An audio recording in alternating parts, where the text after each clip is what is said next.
बड़ी खबर इस वक्त की बड़ा बयान सामने आया है कि ऑपरेशन सिंदूर अभी खत्म नहीं हुआ है। ऑपरेशन सिंदूर अभी भी जारी है। सीडीएस अनिल चौहान का बड़ा बयान, सेना पूरी तरह तैयार रहे। तो सेना को अलर्ट रहने को कहा है।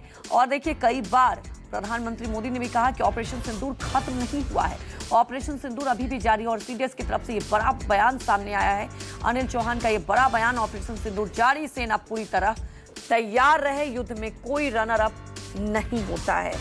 तो ऑपरेशन सिंदूर की बड़ी सफलता के बाद ये बड़ा बयान सामने आया है सीडीएस का कि ऑपरेशन सिंदूर अभी भी जारी है। Operation Sindoor It's 24/7, 365 days. We are living in that kind of an environment, and it's only scholar warriors that can ensure this readiness by thinking differently, connecting the dots across this complete kind of an Operation Sindoor, which still continues. Our preparedness level has to be very high. It's 24/7, 365 days. We are living in that kind of an environment, and it's only scholar warriors that can ensure this readiness by thinking differently, connecting the dots across this complete kind of. तो आपने सुना कि CDS Anil Chauhan की तरफ से बड़ा बयान सामने आया है कि आने वाले समय के युद्ध बहुत अलग होंगे, सेना पूरी तरह तैयार रहे। हमारे सहयोगी पवन मिश्रा हमारे साथ जुड़ चुके हैं। पवन, बड़ा बयान सामने आया है, ऑपरेशन सिंदूर अभी भी जारी है, सेना पूरी तरह तैयार रहे, क्या समझे इसके मायने?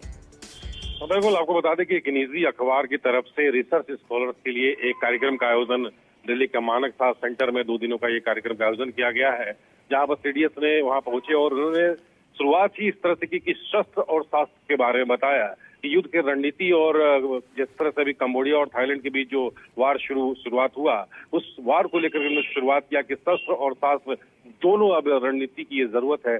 जैसा ऑपरेशन सिंदूर लगातार जारी है, इन्होंने पहले भी कहा था और अभी भी कहा है, जो 21 जो क्षेत्र का जो आकलन जो किया गया था, जहां पर 9 जगहों को ध्वस्त किया गया, उनका ये इशारा उस तरफ ही था कि भविष्य के युद्धों को कन्वर्जन की पार्ट, इन्होंने कहा कि ये कन्वर्जन युद्ध भी इसमें हो सकता है कि बिना टेक्नोलॉजी की मदद के बिना हम आगे नहीं चल सकते हैं। तकनीक जो है, युद्ध की जो तकनीक है, उसे भी हमें बदलना पड़ेगा और उस टेक्नोलॉजी, तकनीक, शस्त्र और शास्त्र, यानी आने वाले समय में जो ड्रोन का जो देखा गया कि हवाई हमले जो ड्रोन का हुआ, जो अब तोप और पैदल सेना की लड़ाई यहाँ पर नहीं है और एयरफोर्स और के साथ साथ जो ड्रोन का और मिसाइल का जो इस्तेमाल हो रहा है, उस तकनीक के बारे में ज्यादा जोर देते हुए सीडीएस ने कहा कि उस पर हमारी जो टीम है, यानी रक्षा मंत्रालय जो है, उस पर विशेष तौर पर ध्यान रख रही है। और आज की ही आपको खबर बता दें कि इसके बाद ही आज 2000 करोड़ रुपए का एक कॉन्ट्रैक्ट पर साइन किया गया है, जो बेल को दिया गया है और अगले यानी 2 साल के अंदर में ये एक ऐसा टेक्नोलॉजी बनाने जा रही है बेल जो है, और इसी टेक्नोलॉजी की चर्चा उन्होंने शस्त्र और शास्त्र को लेकर के सीडीएस ने कहा है कि ऑपरेशन सिंदूर जारी है